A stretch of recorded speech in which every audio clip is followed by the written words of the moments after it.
ಬೆಳಿಗ್ಗೆನೆ ಎದ್ದು ರೆಡಿಯಾಗಿ ನಮ್ಮ ಸಿಂಪಲ್ ಲೋನ್ ಎತ್ಕೊಂಡು ಕಾಲೇಜ್ ಕಡೆ ಬಂದೆ. ನೆನ್ನೆ ನನ್ನ ಫ್ರೆಂಡ್ಗೆ ಕ್ರಿಯೇಟಿನ್ ತರೋ ಕೇಳಿದ್ನ, ಸೊ ಆ ಪ್ರಾಡಕ್ಟ್ ಬಂದಿತ್ತು, ಪಾರ್ಕಿಂಗ್ ಅಲ್ಲೇ ಅನ್ಬಾಕ್ಸ್ ಮಾಡಿದ್ರಿ. ಇವತ್ತೊಬ್ಬ ಫ್ರೆಂಡ್ ಇಂದ ಒಂದು 10 ನಿಮಿಷ ಕಾಲೇಜ್ಗೆ ಲೇಟ್ ಆಗೋಯ್ತು. 9:25ಕ್ಕೆ ಗೇಟ್ ಹತ್ರ ಹೋದ್ರಿ. ಅಲ್ಲಿ ನೋಡಿದ್ರೆ 9:50ವರೆಗೂ ಇಡ್ಸ್ಕೊಂಡಿದ್ರು. ಆಮೇಲೆ ನಮ್ಮ HOD ಮ್ಯಾಮ್ಗೆ ಫೋನ್ ಹಾಕೊಟ್ರಿ. ಪಾಪ ಸೆಕ್ಯೂರಿಟಿ ಅನ್ನ ಶಾಕೆ ಆಗೋದ್ರು.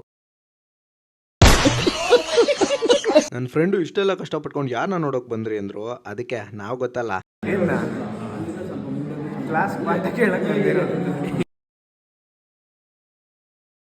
3 ದಿನದಿಂದ ಡಯಟ್ ಮಾಡ್ತಾ ಇದ್ದೀನಿ. ತಂದಿರೋ ಪ್ರೋಟೀನ್ ವಿಟಮಿನ್ ಕಾಪ್ಸ್ ಎಲ್ಲ ತಿನ್ಕೊಂಡು ನೆಕ್ಸ್ಟ್ ಕ್ಲಾಸ್ ಫ್ರೀ ಇತ್ತು, ಅದಕ್ಕೆ ಬೋರ್ ಹೊಡಿತಿತ್ತು ಅಂತ ಸೆಟ್ ಆಡ್ಕೊಂಡು ಕುತ್ಕೊಂಡ್ರಿ. ನಿಮ್ ಕಾಲೇಜ್ ಲೈಫಲ್ಲಿ ಯಾರಾದ್ರೂ ಈ ತರ ಆಡಿದ್ರೆ ಕಮೆಂಟ್ ಮಾಡಿ. ಅದಾದ್ಮೇಲೆ ಎಲ್ರಿಗೂ ಬಾಯ್ ಮಾಡ್ಕೊಂಡು ಇವನ್ಗೆ ಬಾಯ್ ಮಾಡೋಣ ಅಂತ ತಿರುಗಿದ್ರೆ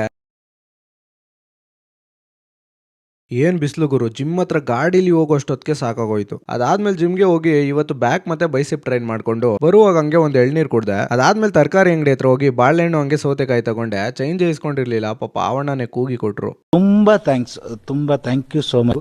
ಲಾಸ್ಟ್ ಮೀಲ್ಗೆ ಚಿಕನ್ ಮ್ಯಾರಿನೇಟ್ ಮಾಡ್ಕೊಂಡು ಸ್ಟವ್ ಹಚ್ಚಿ ಬಾಣ್ಲಿಗೆ ಟೊಮೊಟೊ ಈರುಳ್ಳಿ ಹಾಕದ್ಮೇಲೆ ಅದಾದ್ಮೇಲೆ ಚಿಕನ್ ಹಾಕ್ದೆ. ಎಲ್ಲ ಆದ್ಮೇಲೆ ನನ್ನ ಮೀಲ್ ಈಗ ರೆಡಿ ಆಗಿತ್ತು. ಸೊ ಇವತ್ತಿಗಿಷ್ಟೇ, ನಾಳೆ ಸಿಗುವ ಬಾಯ್.